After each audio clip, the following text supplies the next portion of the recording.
ஈராயிரம் வருடமாக பிரிக்கப்பட முடியாத ஒரே நாடாக இந்தியா இருந்தது. வெள்ளைக்காரன் இந்தியாவை பிரிக்கலாம் என்று முடிவு செய்தார். ஒரு தேசத்தை இரண்டு துண்டாக்குவது என்பது எளிமையான வேலை. அதற்கு ஒருவரை லண்டனில் இருந்து வர வைத்தார். சிரில் ரெட்க்ளிஃப் என்று சொல்லப்படக்கூடிய அவர் வந்தார்.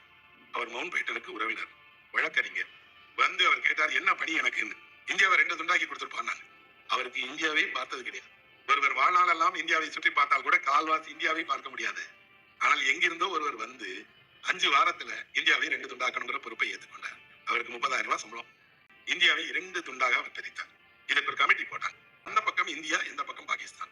இந்த கமிட்டியில் இந்த பக்கம் இஸ்லாம் லீக்ல இருந்து மெம்பர்கள், இந்த பக்கம் காங்கிரஸ் மெம்பர்கள். அவர்கள் கூடி என்ன கேட்டார்கள்? எங்களுக்கு இந்தியாவில் இந்த மாநிலம் வேணும்னு கேட்கல. என்னுடைய மனைவியினுடைய வீடு இந்த டார்ஜிலிங்ல இருக்கு, அதனால எங்களுக்கு டார்ஜிலிங்க கொடுத்துருங்க ஒருத்தர் பாகிஸ்தானி கேட்கிறார். சொல்றாரு, எங்க பூர்வீகம் லாகூர் எங்களுக்கு கொடுத்துருங்க. எதையும் காக்காமல் அவர்கள் இந்தியாவை 2ஆக பிரித்தார்.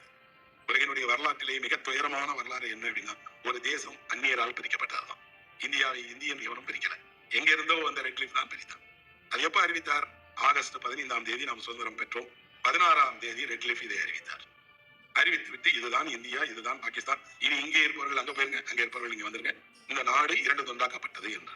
மக்கள் பிழைக்க இடம் இல்லாமல், போக்கிடம் இல்லாமல் இங்கிருந்து அங்கும், அங்கிருந்து இங்குமாக ஒருவரை வெட்டி கொன்று 20 லட்சம் பேர் இருந்திருக்கிறார்கள். ரெட்க்ளிஃப் 16ஆம் தேதி இந்தியாவில அறிவிச்சுட்டு 17ஆம் தேதி தன் நாட்டுக்கு கிளம்பி போய் அந்த நாட்டில் சர்பட்டம் பெற்றுக்கொண்டு முதுமை வரை ஓய்வில் இருந்தார்.